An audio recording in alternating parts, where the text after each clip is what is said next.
Stamp and registration ಡಿಪಾರ್ಟ್ಮೆಂಟ್ನಿಂದ ಹೊಸದಾಗಿ update ಬಂದಿದೆ. ಅವ್ರದ್ದು ಫೇಸ್ಬುಕ್ ಪೇಜ್ ಇದೆ, ಅಲ್ಲಿ ಡೀಟೇಲ್ಸ್ ಅನ್ನ ಶೇರ್ ಮಾಡಿದ್ದಾರೆ. ಒಂದು ಡಿಜಿಟಲ್ ಇ ಸ್ಟಾಂಪ್ ಅನ್ನ ಲಾಂಚ್ ಮಾಡ್ತಾ ಇದೀವಿ. ನ್ಯೂಸ್ ಪೇಪರ್ ಆರ್ಟಿಕಲ್ಸ್ ಕೂಡ ಇಲ್ಲಿ ಡೀಟೇಲ್ ಆಗಿ ಶೇರ್ ಮಾಡಿದ್ದಾರೆ. ಕಾವೇರಿ ಆನ್ಲೈನ್ ಸರ್ವಿಸಸ್ ನಲ್ಲಿ ಹೋಗಬೇಕು, ಸ್ಟಾರ್ಟ್ ನ್ಯೂ ಅಪ್ಲಿಕೇಶನ್ ಅಂತ ಇದ್ರ ಮೇಲೆ ಕ್ಲಿಕ್ ಮಾಡಿ. ಕ್ಲಿಕ್ ಮಾಡಿದ ತಕ್ಷಣ ಇಲ್ಲಿ ತುಂಬಾ ಸರ್ವಿಸಸ್ ನಿಮಗೆ ಕಾಣಿಸುತ್ತೆ. ಇದರಲ್ಲಿ ನೀವು ಡಿಜಿಟಲ್ ಇ ಸ್ಟಾಂಪ್ ಏನ್ ಆಪ್ಷನ್ ಇದೆ, ಇದ್ರ ಮೇಲೆ ಕ್ಲಿಕ್ ಮಾಡಿ. ಕ್ಲಿಕ್ ಮಾಡಿ ಮೇಲೆ ಇಂಪಾರ್ಟೆಂಟ್ ಇನ್ಸ್ಟ್ರಕ್ಷನ್ಸ್ ಇಲ್ಲಿ ಬರುತ್ತೆ, ಅದನ್ನ ಓದ್ಕೊಳ್ಳಿ. ಕಂಟಿನ್ಯೂ ಮೇಲೆ ಕ್ಲಿಕ್ ಮಾಡಿ. ಕ್ಲಿಕ್ ಮಾಡಿದ ತಕ್ಷಣ ಇಲ್ಲಿ nature of document sub article ಅಂತ ಕೇಳುತ್ತೆ. ಸೊ ನಿಮ್ದು ರೆಂಟ್ ಅಗ್ರಿಮೆಂಟ್ ಇರಬಹುದು, ಅಫಿಡವಿಟ್ ಇರಬಹುದು, ಈ ರೀತಿ ಯಾವುದೇ ಡಾಕ್ಯುಮೆಂಟ್ ಇರಬಹುದು, ನೀವು ಸೆಲೆಕ್ಟ್ ಮಾಡ್ಕೊಳ್ಳಿ. ಸೊ ನಾವು ಉದಾಹರಣೆಗೆ ಅಫಿಡವಿಟ್ ಅಂತ ಸೆಲೆಕ್ಟ್ ಮಾಡ್ಕೋತೀನಿ. ಸೆಲೆಕ್ಟ್ ಮಾಡಿದ ಮೇಲೆ ಇಲ್ಲಿ ಒಂದು ಅಪ್ಲಿಕೇಶನ್ ನಂಬರ್ ಇಲ್ಲಿ ಜನರೇಟ್ ಆಗುತ್ತೆ. ಅದ್ರ ಜೊತೆಗೆ ಇಲ್ಲಿ ಎಷ್ಟು ಪಾರ್ಟೀಸ್ ಇದೆ, ಸೊ ಒಂದು ಪಾರ್ಟಿ ಇದ್ರೆ ಒಂದು ಪಾರ್ಟಿ ಸೆಲೆಕ್ಟ್ ಮಾಡ್ಕೊಳ್ಳಿ, ಎರಡು ಇದ್ರೆ ಎರಡು ಮಾಡ್ಕೊಳ್ಳಿ.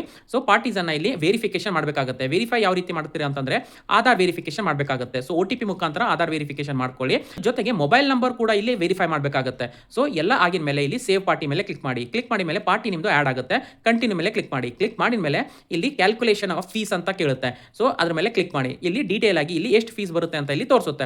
ಜನರೇಟ್ ಡಾಕ್ಯುಮೆಂಟ್ ಅಂತ ಏನು ಆಪ್ಷನ್ ಇದೆಯಲ್ಲ, ಇದ್ರ ಮೇಲೆ ಕ್ಲಿಕ್ ಮಾಡಿದ ತಕ್ಷಣ ನಿಮ್ದು ಒಂದು right hand side, left hand side ಈ ರೀತಿ ಒಂದು ಬ್ಲಾಂಕ್ ಪೇಜ್ ಬರುತ್ತೆ. ಲೆಫ್ಟ್ ಹ್ಯಾಂಡ್ ಸೈಡ್ ನಲ್ಲಿ ನಿಮ್ದು ಮ್ಯಾಟರ್, ನಿಮ್ದು ಇನ್ಫಾರ್ಮೇಷನ್, ನೀವು ಯಾವ ರೀತಿ ಅದರಲ್ಲಿ ಏನು ಬರೀಬೇಕು ಅದೆಲ್ಲ ನೀವು ಟೈಪ್ ಮಾಡಬಹುದು ಅಂಡ್ ಅದನ್ನ ಕಾಪಿ ಪೇಸ್ಟ್ ಕೂಡ ಮಾಡಬಹುದು. ಸೊ ಇಲ್ಲಿ ಒಂದು ಆಪ್ಷನ್ ಇದೆ ನೋಡಿ, ಜನರೇಟ್ PDF ಅಂತ, ಇದ್ರ ಮೇಲೆ ಕ್ಲಿಕ್ ಮಾಡಿ. ಎಡಿಟ್ ಏನಾದರೂ ಇದ್ರೆ ಎಡಿಟ್ ಮಾಡ್ಕೋಬಹುದು. ಸೊ ಜನರೇಟ್ PDF ಮೇಲೆ ಕ್ಲಿಕ್ ಮಾಡಿದ ತಕ್ಷಣ ರೈಟ್ ಹ್ಯಾಂಡ್ ಸೈಡ್ ನಲ್ಲಿ ನಿಮ್ದು ಡ್ರಾಫ್ಟ್ ಕಾಪಿ ಈ ರೀತಿ ರೆಡಿ ಆಗುತ್ತೆ. ಸೊ ಒಂದ್ಸತಿ ಎಲ್ಲ ನೋಡ್ಕೊಳ್ಳಿ. ಕೆಳಗಡೆ ಈಗ ಪೇ ಫೀಸ್ ಅಂತ ಬರುತ್ತೆ. UPI ಆಪ್ ಮುಖಾಂತರ ನೀವು ಪೇಮೆಂಟ್ ಅನ್ನ ಮಾಡಬಹುದು. ಪೇಮೆಂಟ್ ಆಗಿದ ಮೇಲೆ ಇದು ರಿಸಿಪ್ಟ್ ಅನ್ನ ನೀವು PDF ನಲ್ಲಿ ಡೌನ್ಲೋಡ್ ಮಾಡ್ಕೋಬಹುದು ಬೇಕಂತಂದ್ರೆ. ಸೊ ಪಕ್ಕದಲ್ಲಿ ರಿಟರ್ನ್ ಅಪ್ಲಿಕೇಶನ್ ಅಂತ ಇರುತ್ತೆ, ಅದ್ರ ಮೇಲೆ ಕ್ಲಿಕ್ ಮಾಡಿ. ಕ್ಲಿಕ್ ಮಾಡಿದ ಮೇಲೆ ಇಲ್ಲಿ ಒಂದು ಇ ಸೈನ್ ಮಾಡಬೇಕಾಗುತ್ತೆ. ಆಧಾರ್ ಮುಖಾಂತರ ನೀವು ಆಧಾರ್ ನಂಬರ್ ಹಾಕ್ಬಿಟ್ಟು OTP ಹಾಕ್ಬಿಟ್ಟು ಇ ಸೈನ್ ಅನ್ನ ಮಾಡ್ಕೊಳ್ಳಿ. ಸೊ ಇ ಸೈನ್ ಮಾಡಿದ ಮೇಲೆ ನೀವು ಡಿಜಿಟಲ್ ಇ ಸ್ಟಾಂಪ್ ಅನ್ನ ನೀವು ಡೌನ್ಲೋಡ್ ಮಾಡ್ಕೋಬಹುದು.